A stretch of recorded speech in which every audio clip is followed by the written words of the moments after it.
विद्यार्थियों, साथियों, आज हम बात करेंगे ब्रिटिश कानून के प्रकार। पिछली वीडियो क्लास में मैंने आपको ब्रिटिश कानून एवं न्याय व्यवस्था की विशेषताएं बताया था। आज हम केवल इस बात पर चर्चा करेंगे कि आधुनिक समय में ब्रिटेन में कितने प्रकार के कानून पाए जाते हैं। आधुनिक समय की बात कर रहा हूँ मैं।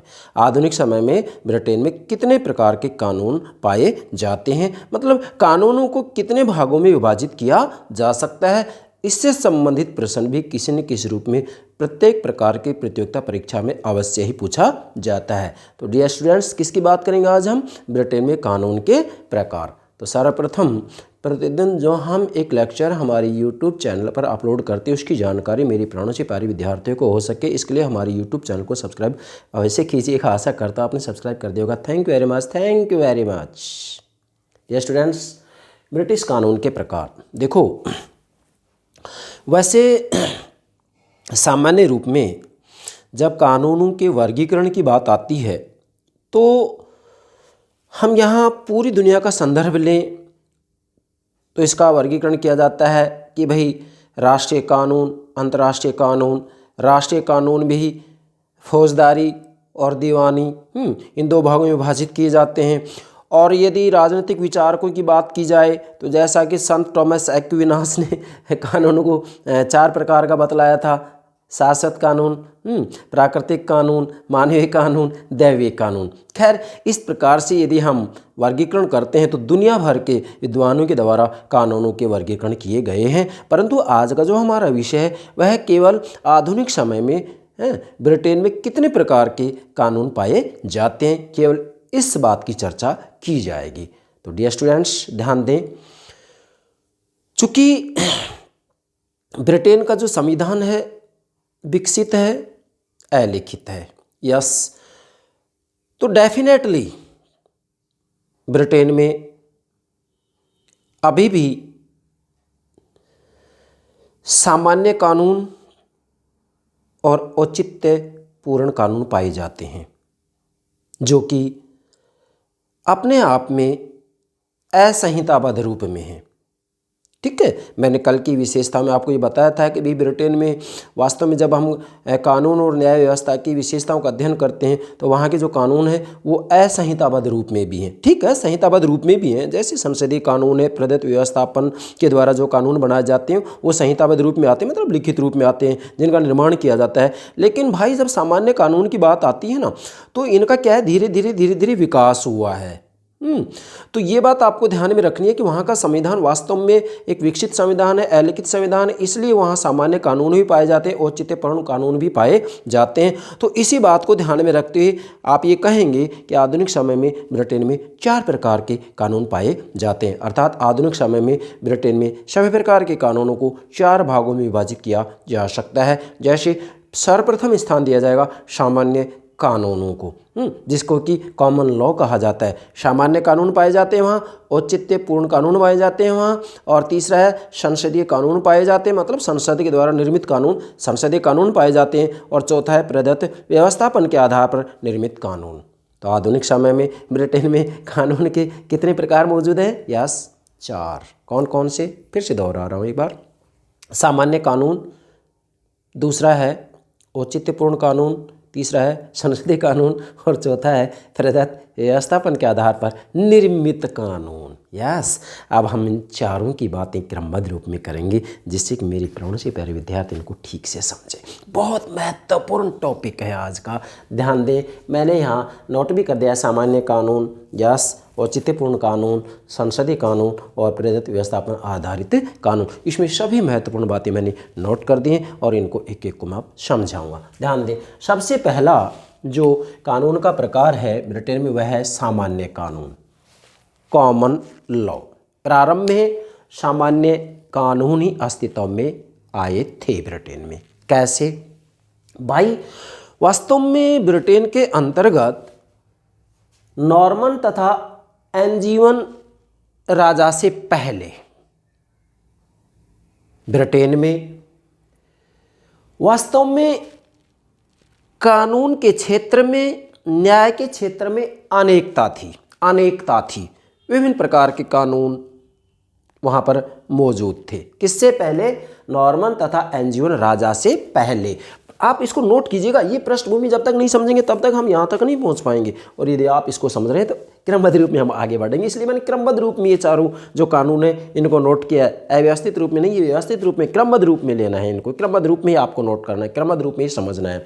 तो सबसे पहले तो नोट करेंगे कि भाई नॉर्मन राजा से पहले, मैंने यहाँ लिखा है नॉर्मन राजा से पहले ब्रिटेन में कानून के क्षेत्र में, राजनीति के क्षेत्र में अनेकता थी। क्या थी? अनेकता थी। और उसके आधार पर ही फैसले सुनाए जाते थे। परंतु फिर जो नॉर्मन तथा एंजियोन राजा हैं, ये राजा चाहते थे, क्या चाहते थे? कि राजनीतिक एकता के साथ कानून और न्याय के क्षेत्र में एकता स्थापित हो। मतलब ये जो नॉर्मन तथा एंजियोन राजा थे, ये चाहते थे, क्या चाहते थे? कि भी ब्रिटेन में राजनीतिक एकता हो, इसी के साथ साथ कानून और न्याय के क्षेत्र में भी एकता स्थापित हो। ये इनकी हार्दिक इच्छा थी इन राजाओं की। इनसे पहले मतलब नॉर्मन राज्य की स्थापना से पहले ब्रिटेन में कानून के क्षेत्र में अनेकता थी। परंतु जो नॉर्मन और एंजियोन राजा थे, इनकी हार्दिक इच्छा थी कि भाई ब्रिटेन में कानून और न्याय के क्षेत्र में, राजनीतिक क्षेत्र में क्या हो? एकता स्थापित हो। ये इनकी हार्दिक इच्छा थी। अब क्या करते हैं, ये ध्यान देंगे कि यहाँ वास्तविक रूप में ये जो नॉर्मन और एंजियोन राजा थे, इन्होंने वास्तविक रूप में न्यायाधीशों को आदेश दिया। क्या? न्यायाधीशों को, मैंने यहाँ लिखा है राजा का आदेश, न्यायाधीशों को आदेश दिया। क्या आदेश दिया? कि भाई आप, मतलब न्यायाधीश देश का दौरा करें, देश का भ्रमण करें, घूमे, देश के अंतर्गत ब्रिटेन में घूमे, देश का दौरा करें तथा न्याय कार्य करें। क्या करें? फिर ये न्याय कार्य करें, मतलब पूरे देश में घूमे और उसके बाद में उन परिस्थितियों को देखते हुए ये न्याय कार्य करें। क्यों? क्योंकि ये कानून और न्याय के क्षेत्र में एकता स्थापित करवाना चाह रहे थे, इसलिए इन्होंने न्यायाधीशों को आदेश दिया। मतलब इन राजाओं ने न्यायाधीशों को आदेश दिया। भाई नॉर्मन राजा ने, एंजियोन राजा ने, हैं, वास्तविक रूप में क्या है? आदेश दिया न्यायाधीशों को कि आप पूरे देश का दौरा करें और वास्तविक रूप में उसके आधार पर न्याय कार्य करें। फिर क्या करते हैं फिर न्यायाधीश? कि प्रारंभ में स्थानीय प्रथाओं, परंपराओं व कानूनों के अनुसार न्याय कार्य किया इन्होंने। मतलब जब इन न्यायाधीशों को राजा ने आदेश दिया ना कि आप पूरे देश का जो है भ्रमण करें, दौरा करें, है? आज हम देखते हैं ब्रिटेन में असाइज न्यायालय भी मौजूद हैं, जिनको कि दौरा या भ्रमणशील न्यायालय कहा जाता है। घूम घूम करके जो है न्याय का फैसला सुनाते हैं। तो वास्तविक रूप में क्या है कि प्रारंभ में स्थानीय प्रथाओं, परंपराओं, कानूनों के अनुसार इन्होंने न्याय कार्य किया, इन न्यायाधीशों ने।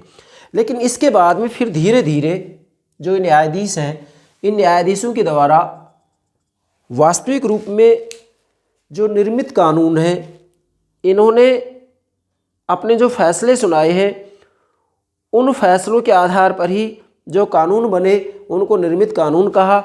और फिर ये कानून सभी स्थानों पर समान रूप से लागू होने लग गए। क्या भाई? वास्तव में प्रारंभ में जो ये न्यायाधीश थे, इन्होंने प्रथाओं, परंपराओं, कानून के अनुसार न्याय कार्य किया। लेकिन फिर क्या हुआ? धीरे धीरे इन्होंने जो ये प्रथाएं, परंपराएं, इनको छोड़ दिया और इनने, अर्थात इन न्यायाधीशों ने वास्तविक रूप में अपने फैसले के आधार पर या इनके द्वारा जो निर्मित कानून थे उसके आधार पर इन न्यायाधीशों ने फैसला सुनाया कि इन्होंने जो ये न्यायाधीश दौरा कर रहे थे। फिर क्या किया इन्होंने कि ये जो निर्मित कानून है, ये कानून सभी स्थानों पर समान रूप से लागू होने लगे, सभी स्थानों पर, पूरे देश के ऊपर। क्योंकि इनकी हार्दिक इच्छा ये थी कि भाई पूरे देश में कानून और न्याय की एकता स्थापित हो। इनकी इच्छा थी ये, इन राजाओं की, और न्यायाधीशों को आदेश दिया था। इसके बाद में न्यायाधीशों ने यही कार्य किया। अब क्या हुआ कि भाई ये कानून सभी स्थानों पर समान रूप से लागू थे, अतः इन्हें सामान्य कानून कहा गया। इसलिए इनको सामान्य कानून कहा गया, कॉमन लॉ, कि ये वास्तविक रूप में क्या थे? सभी स्थानों पर समान रूप से लागू होते थे, पूरे देश के ऊपर समान रूप से लागू होते थे, इसलिए इन्हें सामान्य कानून कहा गया, कॉमन लॉ कहा गया, सामान्य कानून कहा गया। ये इसकी पृष्ठभूमि होगी। यस, अब इसमें महत्वपूर्ण बातें क्या है मैंने नोट कर दी हैं कि भाई जो सामान्य कानून है इसकी क्या लक्षण है, क्या विशेषताएं महत्वपूर्ण, जो कि कंपटीशन पूछी जाती हैं। क्या विशेषताएं नोट कीजिएगा। सामान्य कानून की विशेषताएं आप पहचान कैसे करेंगे कि सामान्य कानून है। Yes, common law. फिर से कह रहा हूँ, सामान्य कानून किसे कहते हैं कि वास्तविक रूप में जब न्यायाधीशों के द्वारा पूरे देश का भ्रमण किया गया, दौरा किया गया और उसके बाद में इन्होंने जो अपने कानून बनाए उन निर्मित कानूनों के अनुसार ही वास्तविक रूप में सभी स्थानों के ऊपर समान रूप से वो कानून लागू किए गए। मतलब ये कानून सभी स्थानों पर समान रूप से लागू होते थे जिनका कि निर्माण इन न्यायाधीशों ने किया था। जब पूरे देश के ऊपर समान रूप से लागू हो रहे थे, पूरे देश के ऊपर समान रूप से लागू हो रहे थे, इसलिए इनको सामान्य कानून की संज्ञा दी गई। अभी सामान्य कानून के लक्षण क्या है? नंबर एक, बहुत महत्वपूर्ण बात है, नंबर एक, स्थानीय कानून व न्याय की परंपराओं से विकसित। सबसे पहले तो ये ध्यान देना है कि जो ये सामान्य कानून है उनका क्रमशः धीरे धीरे विकास हुआ है। जैसा कि मैंने यहाँ आपको समझा भी दिया, क्या हुआ है इनका धीरे धीरे विकास हुआ है। कैसे? स्थानीय कानून व न्याय की परंपराओं से ये विकसित होते हैं और आगे चल कर के न्यायाधीश जब पूरे देश का दौरा करते हैं तो वास्तविक रूप में उनके द्वारा जो कानून निर्मित किए गए वो कानून पूरे देश के ऊपर सामान्य रूप में समान रूप में लागू होते थे, इसलिए इनको सामान्य कानून की संज्ञा दी गई। तो नंबर एक नोट करें, स्थानीय कानून व न्याय की परंपराओं से ये सामान्य कानून विकसित हुए हैं। दूसरा क्या है? वास्तविक रूप में जो ये सामान्य कानून हैं इनका निर्माण राजा व संसद के द्वारा नहीं किया गया है। ये जो सामान्य कानून है, यस नोट कीजिएगा, ये एग्जाम पूछा जाता है। ये जो सामान्य कानून है, जो एक कॉमन लॉ है, जो पूरे देश के ऊपर सामान्य रूप में समान रूप में लागू हो रहे हैं, इनका निर्माण राजा व संसद ने नहीं किया। मैंने लिखा निर्माण राजा व संसद ने नहीं, मतलब सामान्य कानून का निर्माण नहीं किया गया है राजा व संसद के द्वारा, बल्कि वास्तविक रूप में दौरा करने वाले न्यायाधीशों के निर्णय से। अब देखो ध्यान देंगे, दौरा करने वाले न्यायाधीशों के निर्णय से ये कानून बने हैं। यस, यहाँ लिखा ना निर्मित कानून, क्या? दौरा करने वाले न्यायाधीशों के निर्णयों से सामान्य कानून बने हैं और ये सामान्य रूप में पूरे देश के ऊपर लागू होते हैं, इसलिए इन्हें सामान्य कानून कहा जाता है। नोट कीजिएगा, बहुत महत्वपूर्ण बात। दौरा मतलब भ्रमणशील, भ्रमण करने वाले, घूम घूम करके जो न्यायाधीश अपना निर्णय लेते थे, फैसला सुनाते थे, यस, उसके आधार पर सामान्य कानूनों का निर्माण होता है। तीसरा क्या है? सामान्य कानून विकास का परिणाम है, अतः संहिताबद्ध नहीं। यस, बहुत महत्वपूर्ण बात है। क्या? सामान्य कानून विकास का परिणाम है, विकास का। मैंने आप पहले बता दी, स्थानीय कानून व न्याय की परंपराओं से ये धीरे धीरे विकसित होते हैं, इसलिए आप कहेंगे कि सामान्य कानून विकास का परिणाम है। धीरे धीरे इनका विकास हुआ है। प्रारंभ में वास्तविक रूप में जो वहाँ पर स्थानीय कानून और न्याय की परंपराएं थी उसके आधार पर ही फैसले सुनाए जाते थे, परंतु धीरे धीरे इनका विकास हुआ है। इसलिए जो सामान्य कानून है वो विकास का परिणाम है, अतः संहिताबद्ध नहीं है। मतलब ये जो सामान्य कानून है वो असंहिताबद्ध है, इसलिए मैंने यहाँ क्या लिखा है? अतः संहिताबद्ध नहीं है। मतलब वास्तविक रूप में इनका जो स्वरूप है वह लिखित नहीं है, स्पष्ट नहीं है, नो, बल्कि ये क्या है? असंहिताबद्ध है। यहाँ मैंने लिखा है अतः संहिताबद्ध नहीं है। आप ऐसे भी कह सकते हैं कि जो सामान्य कानून है विकास का परिणाम है, इसलिए ये क्या है? असंहिताबद्ध है या संहिताबद्ध नहीं है। मतलब मूल बात ये है कि जो सामान्य कानून है वो असंहिताबद्ध हैं। क्या है? असंहिताबद्ध हैं। कौन? सामान्य कानून। नोट कीजिएगा, ये एग्जाम पूछा जाता है। मैंने यहाँ लिखा है कि अतः संहिताबद्ध नहीं है, बात है कि मतलब संहिताबद्ध नहीं है। आप कह सकते हैं कि असंहिताबद्ध हैं, ठीक है। चौथा क्या है? कानून के शासन की नींव डाली व नागरिकों के राजनीतिक अधिकारों की रक्षा की। यस, सामान्य कानूनों ने वास्तविक रूप में कानून के शासन की नींव डाली। कानून के शासन का मतलब क्या होता है? कानून के शासन का मतलब होता है कि शासन केवल कानून के अनुसार किया जाए। वास्तविक रूप में शासन का संचालन कानून के अनुसार हो। शासन का संचालन किसी व्यक्ति विशेष के अनुसार ना हो, बल्कि शासन के संचालन में कानून ही सर्वोच्च होगा। यस, शासन के संचालन में कानून ही सर्वोच्च होगा। शासन का आधार कानून होगा। वास्तविक रूप में शासन के लिए कोई भी यदि संचालन करने की बात आती है तो उसका संचालन केवल कानून के अनुसार होगा। इसलिए वास्तविक रूप में कानून के शासन का मूल भावार्थ क्या है? कि सभी व्यक्ति विधि की दृष्टि में समान होंगे। जब तक किसी व्यक्ति के द्वारा कानून का उल्लंघन नहीं किया जाता है तब तक उसके विरुद्ध किसी रूप में कोई कार्यवाही नहीं की जा सकती है। उसे कोई दंड नहीं दिया जा सकता है। सभी व्यक्ति विधि की दृष्टि में समान है, चाहे प्रधानमंत्री हो या फिर एक सामान्य नागरिक हो। प्रधानमंत्री से लेकर सिपाही तक सभी व्यक्ति विधि की दृष्टि में समान है, किसी भी रूप में कोई भेदभाव नहीं किया जाएगा। तो कानून के शासन का मतलब क्या हुआ? वास्तविक रूप में वहाँ शासन का आधार कानून है, शासन का संचालन कानून के अनुसार होगा। वास्तविक रूप में वहाँ कानून ही सर्वोच्च है। व्यक्ति विशेष की इच्छा से शासन का संचालन नहीं होगा, बल्कि कानून के अनुसार, विधि के अनुसार शासन का संचालन होगा। और जो ये कानून का शासन है, विधि का शासन है, इसकी नींव डाली है किसने? सामान्य कानून है। और वास्तविक रूप में इसी ही ने नागरिकों की राजनीतिक अधिकारों की रक्षा की है। किसने? सामान्य कानून से। आज भी आप देखिएगा कि ब्रिटेन के अंतर्गत वास्तविक रूप में भारत की तरह मौलिक अधिकारों के संबंध में अलग से कोई अध्याय नहीं है। वैसे भी वहाँ का संविधान तो लिखित है, कोई आर्टिकल नहीं है, अनुच्छेद नहीं है, कोई भाग नहीं है, यस, लेकिन फिर भी वहाँ पर नागरिकों के जो अधिकार हैं उनकी रक्षा की जाती है। वो रक्षा किसके आधार पर की जाती है? कानून के शासन के आधार पर, विधि के शासन के कारण की जाती है। वहाँ विधि का शासन है, कानून का शासन है। तो यस, इससे व्यक्तियों के जो अधिकार हैं उनकी रक्षा होती है। ये हो गया आपका सामान्य कानून। दूसरा जो प्रकार है कानून का वो क्या है? औचित्यपूर्ण कानून। जैसा कि नाम से स्पष्ट है, क्या? औचित्यपूर्ण कानून। अब ये सामान्य कानून के रहते हुए औचित्यपूर्ण कानून क्यों आता है? ध्यान दें, 13वीं सदी तक सामान्य कानून पूर्ण रूप में विकसित हो जाते हैं। आप देखो, समझेंगे, इससे जोड़ते हुए लेंगे इसको। क्या 13वीं सदी तक, मैंने नोट भी कर दिया है, 13वीं सदी तक सामान्य कानून पूर्ण रूप में विकसित हो जाते, पूर्ण रूप में इनका विकास हो जाता है। नोट कीजिएगा, कहाँ? 13वीं सदी तक। लेकिन फिर क्या होता है कि वास्तव में वास्तविक न्याय में सामान्य कानून अक्षम सिद्ध हुए। मतलब ये वास्तविक न्याय देने में सफल नहीं हो पाए। कौन? सामान्य कानून। तो फिर क्या हुआ? फिर जो है राजा से अपील की गई। क्या भाई? वास्तविक न्याय देने में सामान्य कानून सफल नहीं रहे, इसलिए मैंने यहाँ लिखा है वास्तविक न्याय में अक्षम सिद्ध हुए। कौन? सामान्य कानून अक्षम सिद्ध हुई, ये वास्तविक रूप में असफल रहे। तो ऐसी स्थिति में फिर राजा से अपील की गई। क्यों की गई राजा से अपील? क्योंकि राजा न्याय का स्रोत है। राजा से अपील की गई।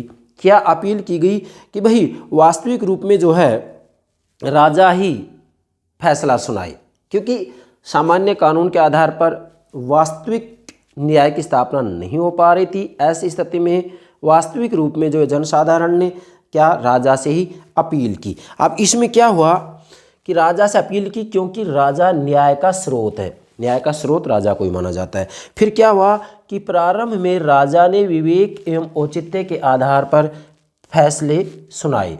ध्यान दें यहाँ, अब ये समझने की बात है कि जैसे ही राजा से अपील की गई, क्या? जैसे ही राजा से अपील की गई कि भाई राजा फैसला सुनाए, अब राजा से अपील कर दी गई, क्योंकि जो सामान्य कानून थे वो वास्तविक न्याय देने में जो है असफल रहे। उसके बाद में राजा से अपील की गई, और राजा से अपील की गई तो फिर क्या हुआ कि प्रारंभ में राजा ने विवेक एवं औचित्य के आधार पर फैसले सुनाए। आप नोट कीजिएगा, प्रारंभ में राजा ने विवेक एवं औचित्य के आधार पर फैसले सुनाए। किसने? राजा ने। लेकिन फिर क्या हुआ? बाद में धीरे धीरे क्या हुआ? मैंने लिखा है बाद में धीरे धीरे। फिर क्या हुआ? बाद में चांसलर को वास्तविक रूप में जो है यहाँ ये फैसले सुनाने का अधिकार सौंप दिया राजा ने। किसको सौंप दिया? चांसलर को सौंप दिया। किसको सौंप दिया? चांसलर को सौंप दिया। ठीक है, आज वैसे चांसलरी न्यायालय ब्रिटेन में मौजूद हैं, ये बात आपको ध्यान में रखनी है। चांसलर को सौंप दिया। अब क्या होता है? फिर चांसलर ने विवेक के आधार पर फैसले किए। अब ध्यान देंगे, उसके बाद में चांसलर ने भी अपने विवेक के आधार पर फैसले किए, और इन निर्णयों, जो चांसलर ने विवेक के आधार पर फैसले सुनाए, इन निर्णयों के आधार पर जो कानून बने। अब ध्यान देंगे, चांसलर ने जो अपने विवेक से फैसले सुनाए, जो विवेक से निर्णय लिए, इन निर्णयों के आधार पर, इन फैसलों के आधार पर जो कानून बने उन्हें औचित्यपूर्ण कानून कहा गया। बस इतना ध्यान रखना है। चांसलर ने अपने विवेक से जो निर्णय लिए, जो फैसले सुनाए, इन विवेक के आधार पर जो निर्णय लिए गए, इन निर्णयों को ही वास्तविक रूप में आगे चलकर औचित्यपूर्ण कानून कहा गया। मैंने यहाँ लिखा है चांसलर ने विवेक के आधार पर फैसले किए और इन निर्णयों के आधार पर, मतलब चांसलर ने जो विवेक के आधार पर निर्णय लिए हैं, इन निर्णयों के आधार पर जो कानून बने, अब ध्यान देंगे, इन निर्णयों के आधार पर चांसलर ने जो निर्णय अपने विवेक से लिए ना, उन निर्णयों के आधार पर जो कानून बने, फिर से कह रहा हूँ, चांसलर ने अपने विवेक से जो निर्णय लिए हैं और इन निर्णयों के आधार पर, इन निर्णयों के आधार पर जो फैसले, क्या, इन निर्णयों के आधार पर जो फैसले सुनाए या इन निर्णयों के आधार पर जो कानून बने, इन निर्णयों के आधार पर जो कानून बने उन्हें ही आगे चलकर औचित्यपूर्ण कानून कहा गया। बस इतना ध्यान रखना है, ठीक है। अब इसकी क्या विशेषता है महत्वपूर्ण औचित्यपूर्ण कानून की, नोट कीजिएगा। पहला है चांसरी के न्यायाधीशों के निर्णयों के आधार पर इनका निर्माण किया गया। मतलब जो ये औचित्यपूर्ण कानून है ना ब्रिटेन में, उनका निर्माण किससे हुआ है? चांसरी के न्यायाधीशों के निर्णयों के आधार पर इनका निर्माण हुआ है। मैंने आपको कह दिया ना कि जो चांसलर ने विवेक के आधार पर फैसले लिए हैं और इन निर्णयों के आधार पर जो कानून बने उन्हें ही औचित्यपूर्ण कानून कहा गया। तो यहाँ पहली विशेषता बन गई चांसरी के न्यायाधीशों के निर्णयों के आधार पर इनका निर्माण हुआ है। किसका? औचित्यपूर्ण कानून का। नोट कीजिएगा, बहुत महत्वपूर्ण बात है, एग्जाम पूछा जाता है। दूसरा विशेषता क्या है इसकी कि जो ये औचित्यपूर्ण कानून है वो क्या है? असंहिताबद्ध रूप में है। ये संहिताबद्ध नहीं है, यस, ये वास्तविक रूप में हम ये कह सकते हैं कि पूर्ण रूप में स्पष्ट नहीं है, पूर्ण रूप में लिखित नहीं है, ये असंहिताबद्ध हैं। वैसे भी देखो आप, ये जो सामान्य कानून है और औचित्यपूर्ण कानून है, ये दोनों ही असंहिताबद्ध कानून कहलाते हैं। या सामान्य कानून और औचित्यपूर्ण कानून एक प्रकार से असंहिताबद्ध रूप के कानून है। मतलब ये कानून संहिताबद्ध नहीं है, असंहिताबद्ध है। जबकि संसदीय कानून और प्रदत्त व्यवस्थापन आधारित कानून ये संहिताबद्ध है। ये दो टुकड़े भी कर सकते हैं आप, इसके दो भाग कर सकते हैं इस तरीके से। ये दोनों मतलब सामान्य कानून और औचित्यपूर्ण कानून क्या है? यस, असंहिताबद्ध। जबकि संसदीय कानून और प्रदत्त व्यवस्थापन आधारित कानून क्या है? यस, संहिताबद्ध। ये दोनों असंहिताबद्ध है, ये दोनों संहिताबद्ध है। ठीक है, दो पार्ट कर सकते हैं आप इसके। इसके बाद में तीसरा इसका लक्षण है क्या है?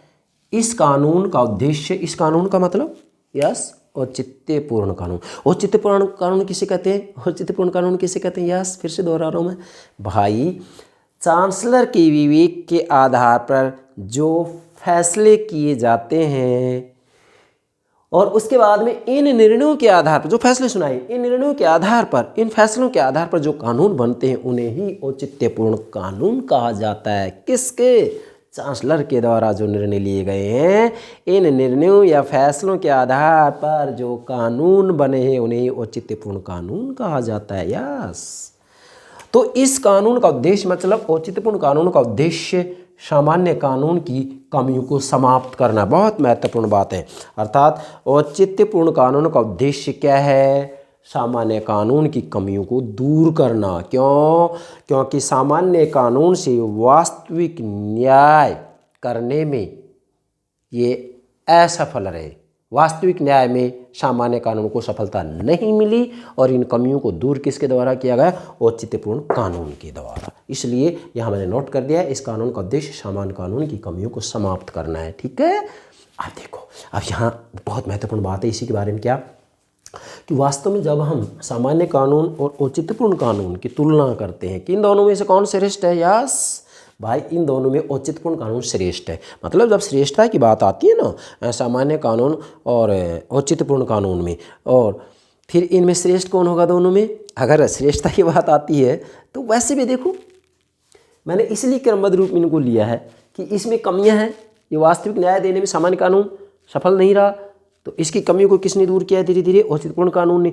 तो ये वैसे भी स्पष्ट है क्या कि औचित्यपूर्ण कानून सामान्य कानून से श्रेष्ठ है। नोट कीजिएगा आप।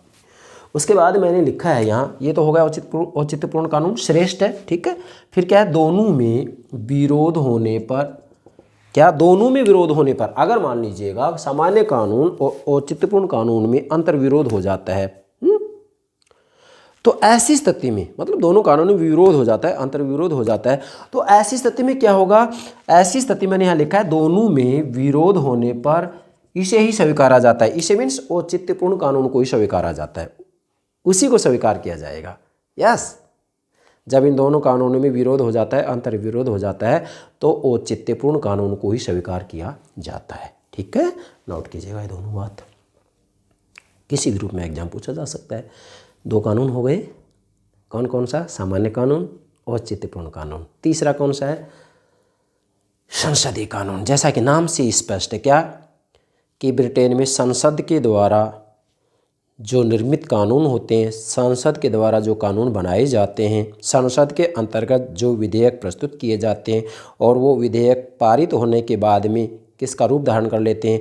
अधिनियम, एक्ट का रूप धारण कर लेते हैं। तो संसद के द्वारा निर्मित कानूनों को ही संसदीय कानून कहा जाता है। नोट कीजिएगा, संसद के द्वारा निर्मित कानूनों को ही संसदीय कानून कहा जाता है। जैसे कि वर्तमान समय में ब्रिटेन के अंतर्गत जब हम संसद की बात करते हैं तो वहाँ वास्तविक रूप में संसद में दो सदन है, मतलब वहाँ द्विसदनीय व्यवस्थापिका है, लोक सदन और लॉर्ड सभा, दो सदन हो गए। तो वास्तविक रूप में ब्रिटेन में संसद का निर्माण संसद के दोनों सदन मतलब लोक सदन और लॉर्ड सभा और राजा से मिलकर के होता है। तो इसलिए वहाँ किसी भी रूप में कोई विधेयक प्रस्तुत किया जाता है संसद में, तो उसको पारित होने के लिए दोनों सदनों से पारित होना जरूरी है और इसके बाद में अंतिम रूप में राजा के हस्ताक्षर कराए जाते हैं। राजा जैसे ही विधेयक पर हस्ताक्षर कर देता है वह विधेयक अधिनियम बन जाता है। बाकी मैंने ब्रिटेन के अंतर्गत कानून निर्माण की क्या प्रक्रिया है इसके ऊपर अलग से वीडियो अपलोड कर दिया है, आप हमारे प्लेलिस्ट में देख सकते हैं। कौन से प्लेलिस्ट में? ब्रिटिश संविधान के अंतर्गत। ठीक है भाई, तो यहाँ ज़्यादा लंबी बात बताने से कोई फ़ायदा नहीं होगा। तो संसदीय कानून का मतलब समझ गए, संसद के द्वारा निर्मित कानून संसदीय कानून कहलाते हैं। लेकिन यहाँ ध्यान देंगे कि जो ये संसदीय कानून है वो सामान्य कानून व औचित्यपूर्ण कानून से श्रेष्ठ है। अब क्रमबद्ध रूप में आइएगा, संसदीय कानून यस सामान्य कानून और औचित्यपूर्ण कानून से श्रेष्ठ हैं। क्यों? क्योंकि सामान्य कानून और औचित्यपूर्ण कानून ये दोनों ही क्या है? असंहिताबद्ध हैं, जबकि संसदीय कानून क्या है? संहिताबद्ध हैं। इसलिए संसदीय कानून सामान्य कानून और औचित्यपूर्ण कानून से श्रेष्ठ है। यस, ठीक है, मैंने यह नोट भी कर दिया, सामान्य व औचित्यपूर्ण से श्रेष्ठ, मतलब जो संसदीय कानून है वो सामान्य कानून व औचित्यपूर्ण कानून से क्या है? श्रेष्ठ हैं। क्यों? क्योंकि वैसे भी संसदीय कानून क्या है? यस, निर्मित हैं। क्या है ये? निर्मित है। किसके द्वारा निर्माण किया गया है? यस, संसद के द्वारा। जैसा कि मैंने आपको बता दिया है, संसद का निर्माण किससे होता है? संसद के जो दो सदन हैं, व्यवस्थापिका जो दो सदन हैं, लोक सदन, लॉर्ड सभा और राजा से मिलकर के संसद का निर्माण होता है। तो वास्तविक रूप में यहाँ ये संसद के द्वारा निर्मित किए जाते हैं और जो ये संसदीय कानून होते हैं वो क्या होते हैं? संहिताबद्ध होते हैं। मैंने पहले बता दिया आपको कि संसदीय कानून और प्रदत्त व्यवस्थापना पर आधारित कानून क्या होते हैं? संहिताबद्ध होते हैं, जबकि औचित्यपूर्ण कानून और सामान्य कानून क्या होते हैं? असंहिताबद्ध होते हैं। आप दो पार्ट कर सकते हैं, ये दोनों कानून क्या है? असंहिताबद्ध है और ये दोनों कानून क्या है? संहिताबद्ध है। ठीक है, तो मैंने यहाँ लिखा संहिताबद्ध। ठीक है, मतलब संसदीय कानून क्या है? संहिताबद्ध है। यस, अब एग्जाम पूछ लिया जाए किसी रूप में तो गलती नहीं होनी चाहिए। डियर स्टूडेंट्स, अंतिम चौथा, प्रदत्त व्यवस्थापन पर आधारित कानून। यस, बहुत महत्वपूर्ण बात है ये। अब ध्यान देंगे, सबसे पहले तो ये है कि भाई प्रदत्त व्यवस्थापन है ही क्या? डियर स्टूडेंट्स, संसद के द्वारा निर्मित कानूनों के अधीन रहते हुए प्रशासकीय विभागों के द्वारा जो कानून बनाए जाते हैं, जो नियम उपनियम बनाए जाते हैं, वो ही प्रदत्त व्यवस्थापन कहलाता है। उसे ही प्रदत्त व्यवस्थापन पर आधारित कानून कहा जाता है। मतलब ब्रिटेन में मंत्रिमंडल के द्वारा, प्रशासकीय विभागों के द्वारा, संसद के द्वारा जो कानून बनाए गए हैं उन कानूनों के अधीन रहते हुए जो नियम उपनियम कानून बनाए जाते हैं उसे प्रदत्त व्यवस्थापन पर आधारित कानून कहा जाता है। फिर से वो कह रहा हूँ मैं कि ब्रिटेन में संसद ने जो कानून बनाए हैं उन कानूनों के अधीन रहते हुए प्रशासकीय विभागों के द्वारा, मंत्रिमंडल के द्वारा, कार्यपालिका के दोनों भाग, कौन कौन से? स्थायी और अस्थायी कार्यपालिका के द्वारा जो नियम और उपनियम बनाए जाते हैं संसदीय कानूनों के अधीन रहते हुए, यस, उसे ही प्रदत्त व्यवस्थापन पर आधारित कानून कहा जाता है। प्रदत्त व्यवस्थापन मतलब इसका शाब्दिक अर्थ क्या होगा? प्रदत्त व्यवस्थापन का शाब्दिक अर्थ क्या होगा? कानून बनाने की शक्ति सौंपना। शाब्दिक अर्थ क्या है इसका? कानून बनाने की शक्ति सौंपना। तो कानून बनाने की शक्ति किसको सौंपी गई? यहाँ स्वयं संसद के द्वारा कार्यपालिका को। स्वयं व्यवस्थापक के द्वारा कार्यपालिका को, मतलब प्रशासकीय विभाग संसद के द्वारा जो कानून बनाए गए हैं उनके अधीन रहते हुए जो नियम उपनियम कानून बनाए जाते हैं वही प्रदत्त व्यवस्थापन कहलाता है। फिर से कह रहा हूँ, संसदीय कानूनों के अधीन संसद द्वारा निर्मित कानूनों के अधीन रहते हुए प्रशासकीय विभागों के द्वारा जो कानून बनाए जाते हैं, जो नियम उपनियम बनाए जाते हैं, वह ही प्रदत्त व्यवस्थापन कहलाता है। ठीक है, अब मैंने क्या क्या लिखा है यहाँ, मैंने आपके लिए डायग्राम भी बनाया जिससे कि आप इसका अभिप्राय ठीक से समझ पाएँ।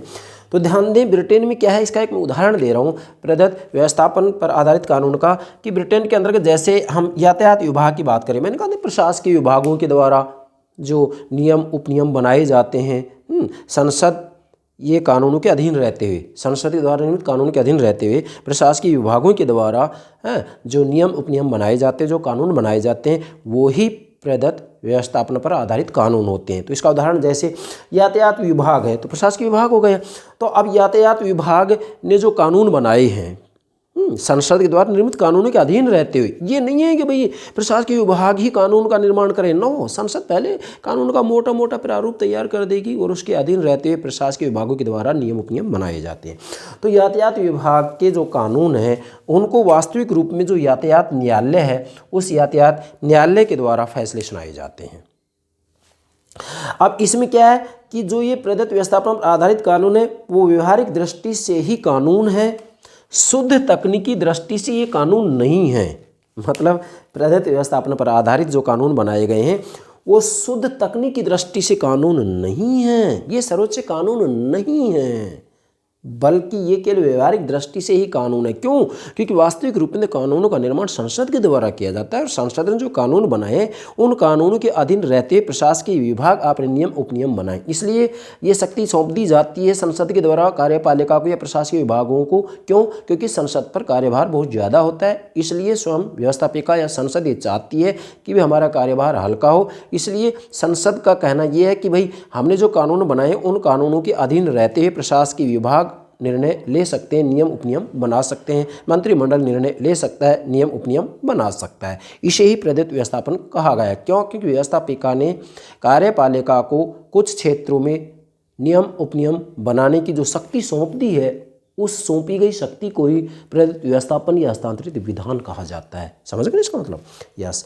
अब मैंने यहाँ ये सारी बातें नोट कर दी हैं। उसके बाद में क्या है अगली बात कि न्यायालय में चुनौती दी जा सकती है। देखो भाई, आप ध्यान देंगे भाई, ब्रिटेन में वैसे तो आपसे पूछा जाए कि क्या ब्रिटेन में न्यायपालिका को न्यायिक पुनरावलोकन का अधिकार है, तो आपका जवाब होगा नहीं। यस, वहाँ न्यायपालिका को न्यायिक पुनरावलोकन का अधिकार नहीं है।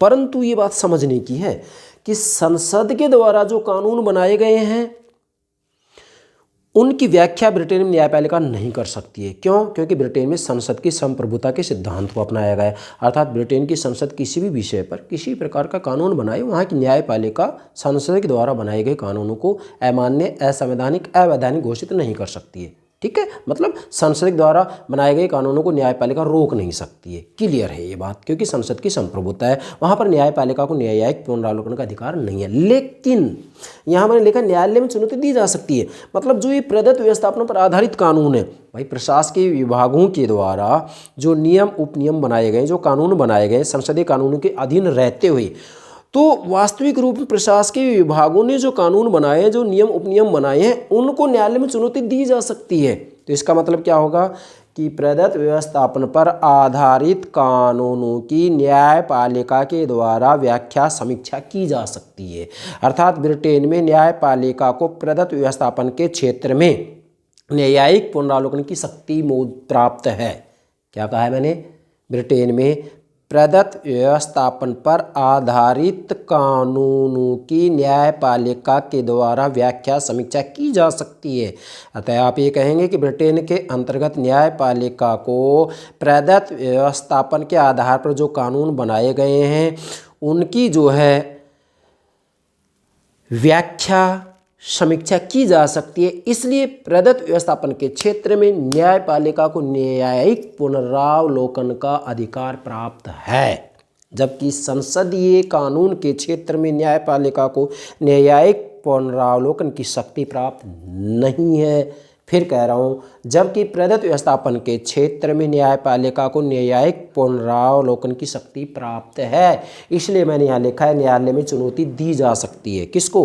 प्रदत्त व्यवस्थापन पर आधारित जो कानून है उनको न्यायालय में चुनौती दी जा सकती है, जबकि संसद के द्वारा जो कानून बनाए गए हैं उनको न्यायालय में चुनौती नहीं दी जा सकती है। फिर कह रहा हूँ, संसदीय कानून या संसद के द्वारा जो कानून बनाए जाते हैं उनकी न्यायपालिका के द्वारा समीक्षा नहीं की जा सकती है। संसद के द्वारा बनाए गए कानूनों को न्यायालय में चुनौती नहीं दी जा सकती है। मतलब संसदीय कानून के क्षेत्र में न्यायपालिका को न्यायिक पुनरावलोकन का अधिकार प्राप्त नहीं है, जबकि प्रदत्त व्यवस्थापन के क्षेत्र में ब्रिटेन में न्यायपालिका को न्यायिक पुनरावलोकन की शक्ति प्राप्त है। क्यों? क्योंकि प्रशासकीय विभागों के द्वारा संसदीय कानूनों के अधीन रहते हुए जो कानून बनाए जाते हैं उनको न्यायालय में चुनौती दी जा सकती है। नोट कीजिएगा, न्यायालय में चुनौती दी जा सकती है, जबकि यहाँ न्यायालय में चुनौती नहीं दी जा सकती संसदीय कानूनों को। ठीक है, अब यहाँ किसी भी रूप में आपसे प्रश्न पूछा जा सकता है। ठीक है, अब ये डायग्राम मैंने बनाया क्या? संसद द्वारा निर्मित कानून। देखो ध्यान देंगे, जो ये प्रदत्त व्यवस्थापन पर आधारित कानून है ना, इसका मतलब ये नहीं कि प्रशासकीय विभाग अपनी मनमानी करेंगे, अपने मनमाने तरीके से जो है कानून बनाएंगे। नहीं नहीं नहीं, ऐसा नहीं है, क्योंकि इसका नाम क्या है? प्रदत्त व्यवस्थापन। मतलब व्यवस्थापिका ने कार्यपालिका को कुछ क्षेत्रों में नियम और उपनियम बनाने की जो शक्ति सौंपी है, जो शक्ति हस्तांतरित की है, वह ही हस्तांतरित विधान या प्रदत्त व्यवस्थापन या प्रत्यायोजित विधान कहलाता है। ठीक है, तो ये क्या है? संसद द्वारा निर्मित कानून। मतलब संसद ने जो कानून बनाए, संसद द्वारा निर्मित कानून के अधीन, मैंने यहाँ लिखा है अधीन रहते हुए प्रशासकीय विभागों के द्वारा जो कानून, जो नियम उपनियम बनाए जाते हैं, ठीक है, उसे ही प्रदत्त व्यवस्थापन कहा जाता है। नोट कीजिएगा फिर से, संसद द्वारा निर्मित कानूनों के अधीन, मैंने यहाँ लिखा है अधीन, मतलब संसद ने जो कानून बनाए ना, संसद द्वारा निर्मित कानूनों के अधीन प्रशासकीय विभागों के द्वारा जो नियम उपनियम कानून निर्मित किए जाते हैं, बनाए जाते हैं, जो आदेश दिए जाते हैं, उसे ही प्रदत्त व्यवस्थापन कहा जाता है। स्पष्ट है ये बात कि स्वयं संसद के द्वारा कार्यपालिका को, प्रशासकीय विभाग ये स्थायी कार्यपालिका होगी, मंत्रिमंडल की बात आएगी तो अस्थायी कार्यपालिका होगी। अब इसमें दोनों आ जाते हैं। आप ऐसे कहेंगे कि व्यवस्थापिका के द्वारा कार्यपालिका को कुछ क्षेत्रों में जो नियम उपनियम बनाने की शक्ति हस्तांतरित की जाती है, वह हस्तांतरित शक्ति प्रदत्त व्यवस्थापन है। तो यहाँ पर भी ये बात स्पष्ट हो रही है कि संसद द्वारा निर्मित कानूनों के अधीन रहते हुए प्रशासकीय विभागों के द्वारा जो नियम उपनियम कानून बनाए जाते हैं, वही प्रदत्त व्यवस्थापन कहलाता है। क्लियर है? तो ये हो गया इसका चौथा प्रकार कानून का, प्रदत्त व्यवस्थापन पर आधारित कानून। तो आधुनिक समय में ब्रिटेन में ये 4 प्रकार के कानून मौजूद हैं। क्लियर? कौन कौन से? सामान्य कानून, दूसरा औचित्यपूर्ण कानून, तीसरा संसदीय कानून, चौथा प्रदत्त व्यवस्थापन पर आधारित कानून। जी स्टूडेंट्स, ये 4 प्रकार के कानून, मुझे पूरा विश्वास है आप ठीक से समझ गए होंगे। अब एग्जाम में किसी भी रूप में आपसे प्रश्न पूछा जाए, गलती नहीं होनी चाहिए।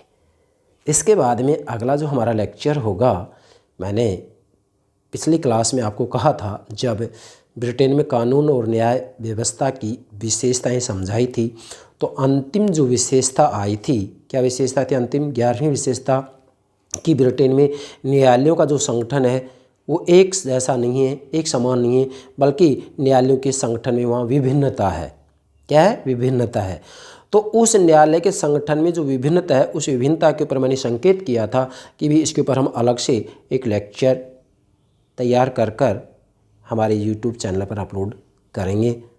ये स्टूडेंट्स, अगला जो लेक्चर होगा वह ब्रिटेन में न्यायपालिका के संगठन से संबंधित ही होगा। मेरा भरसक प्रयास होगा कि मैं राजनीति विज्ञान के क्षेत्र में एक एक शब्दावली को इस रूप में समझाऊंगा मेरे प्यारे विद्यार्थियों को कि उनको इधर उधर भटकने की कतई आवश्यकता नहीं है। मैं दृढ़ विश्वास से कह रहा हूँ कि मुझे मेरे विद्यार्थियों से बेहद लगाव है, और इसी बात को ध्यान में रखते हुए मैं मेरे YouTube चैनल पर राजनीति विज्ञान का संपूर्ण पाठ्यक्रम, सिलेबस, संपूर्ण पाठ्यक्रम मेरे विद्यार्थियों को बेहतर तरीके से, गंभीरता से, गहराई से, उसके अंत स्थल तक जाकर प्रत्येक अवधारणा को, प्रत्येक सिद्धांत को, प्रत्येक विचारक के विचार को इस रूप में समझाऊंगा कि आपको किसी भी रूप में कोई परेशानी नहीं आ सकेगी, आपको इधर उधर भटकने की आवश्यकता ना रहे। ये मेरा मूल लक्ष्य है। यस, क्लियर हो गई ये बातें? मुझे पूरा विश्वास है समझ गए होंगे। Okay, thank you very much, thank you very much.